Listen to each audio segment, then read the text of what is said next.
Good morning, folks. Welcome to an Oz Cyclone Chase Queensland weather app for today, the 13th of November 2022. Sponsored by our major sponsor, TownsvilleSheds.com. Check them out if you're in the market for a shed-safe accredited shed.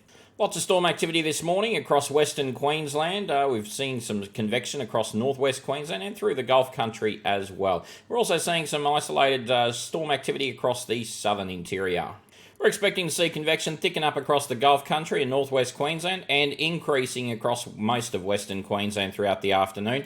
Moderate to heavy falls of rain associated with those cells, and those cells will be moving towards the east fairly rapidly throughout the day and into tonight. You can see some overnight convection continuing. You can see the time frames down here.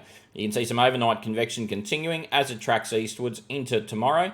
As it pushes east towards the southeast Queensland, central east Queensland region, it weakens. And then tomorrow we're expecting to see a big storm day across the North Queensland region, particularly inland of the coastline.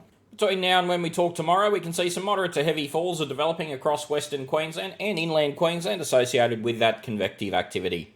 Severe weather potential through the day remains very high with any showers and thunderstorms across western Queensland. And some of that severe weather potential continues on into the evening and nighttime hours. Winds across most of the state today are going to be light, a bit more moderate to fresh as we get down into southeast Queensland and across the Cape.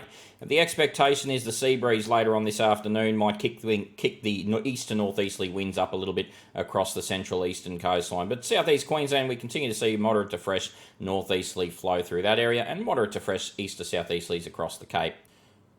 Maximum temperatures today across the state warming up. We're starting to see quite a bit of heat extending eastwards now into central east and even southeast inland areas. We're starting to get close to those 30 degree pluses.